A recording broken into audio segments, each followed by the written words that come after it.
Hi guys, Coach Day. Today's video is going to be just some additional notes for changing from standard form to slope intercept form.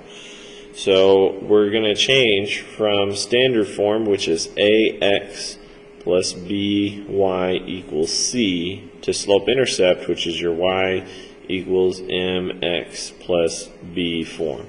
This is the one you're more familiar with. This is what is written for you this year.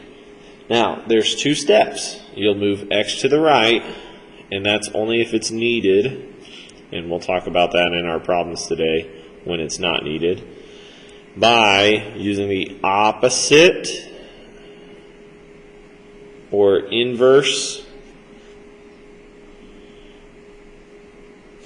operation, which in this case is going to be adding or subtracting only.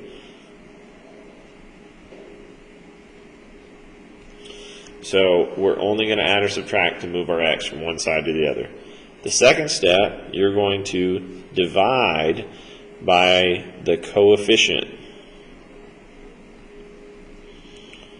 of y.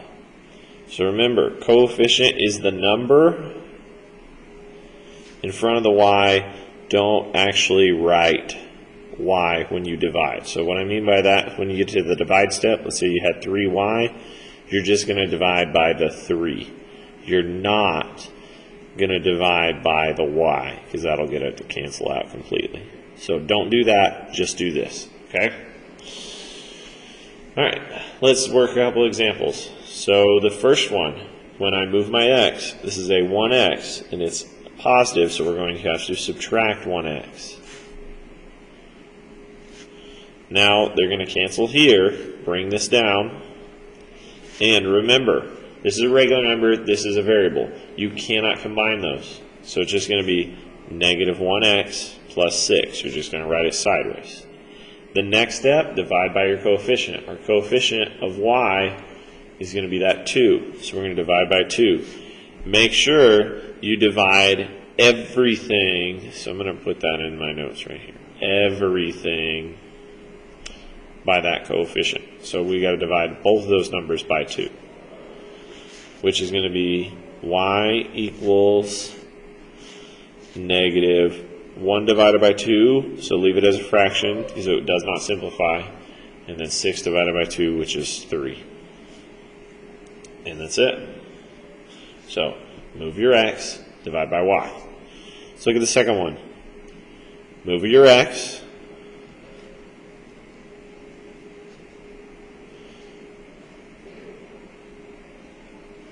so I'm just bringing everything down. Now when you bring this down, this minus sign stays with a y, so it'll still be minus y.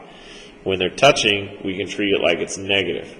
Well, I don't want it to say minus y equals, I want it to say y equals. So how would I get rid of this negative y? Good, you're going to divide by negative 1. So that's that sneaky 1 again, right? So those cancel, gets rid of it, and we get y equals, and then just divide it over here. Negative 2 divided by negative 1 is positive 2x. Negative 5 divided by negative 1 is positive 5. Okay? So get 3 and 4. This one, remember, negative touching a letter, there's that sneaky 1 there, right? Also with that y, there's a sneaky 1. So now, instead of subtracting, I've got to do the opposite. So I'm going to add 1x.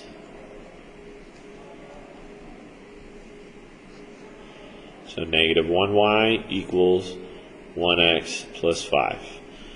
Now to get rid of this negative 1, divide by negative 1. Good. So y equals negative 1x minus 5. All right, let's look at number 4. Remember, move your x, divide by y. Move your x, divide by y. So we've got to move this 3x. We're going to subtract 3x. Bring everything down. And then we'll divide by the number with y. So divide by negative 2. We get y equals, now we've got negative 3 divided by negative 2, which is 3 over 2x. Negative 8 divided by negative 2, which is positive 4. I'm going to stop the video here to keep it short and look for part 2.